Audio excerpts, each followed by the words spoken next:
Le sol est une immense fabrique du vivant. C'est lui qui nous nourrit, et nous en dépendons tous. S'il enveloppe le globe d'une fine pellicule de quelques dizaines de centimètres seulement, il est le siège d'une intense activité et héberge un écosystème extrêmement riche.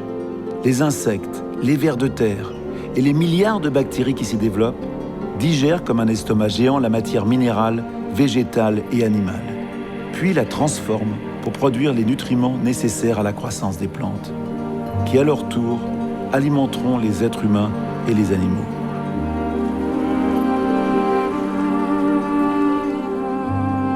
Mais l'épiderme de la Terre est fragile. Dans les milieux secs et arides, il est particulièrement vulnérable. Il faut parfois 500 ans pour que 2,5 cm de sol se forment. Mais seulement quelques années suffisent pour les détruire. On appelle ça la désertification. Contrairement à ce que l'on pourrait croire, la désertification n'est pas l'avancée naturelle du désert, ni le déplacement de dunes de sable. C'est l'épuisement des terres cultivables sous l'effet de l'activité humaine et des changements climatiques. Ce n'est pas un processus naturel, c'est la conséquence des actions de l'homme. Aujourd'hui, un tiers des terres émergées est menacé par la désertification.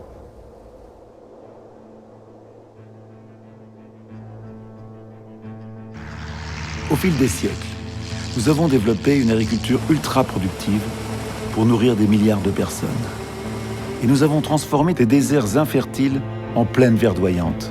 Mais cette agriculture abîme parfois les sols et peut à l'inverse transformer des plaines fertiles en déserts. Car dans les zones sèches, les terres s'accommodent difficilement de la pénurie d'eau. Les équilibres sont fragiles et les sols vulnérables. L'action de l'homme peut les faire basculer vers une lente dégradation. L'utilisation d'intrants chimiques affaiblit les organismes vivants qui font la fertilité d'une terre. Le labour systématique dessèche et tasse les sols. La déforestation et le surpâturage privent les terres du couvert végétal qui les protège de l'érosion. Sans la protection des branchages, sans le renfort des racines, le sol s'assèche et se fait emporter par le vent et les pluies.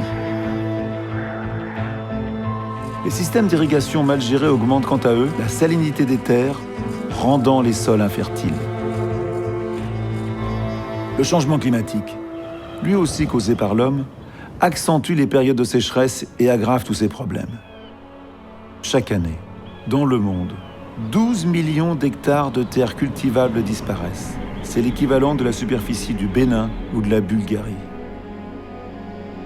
La désertification n'affecte pas seulement l'Afrique. Elle touche les zones arides de toutes les latitudes et de tous les continents. La Chine, l'Inde, les États-Unis, l'Australie, 13 pays d'Europe dont l'Espagne. Au total, 110 pays sont touchés par la dégradation des terres.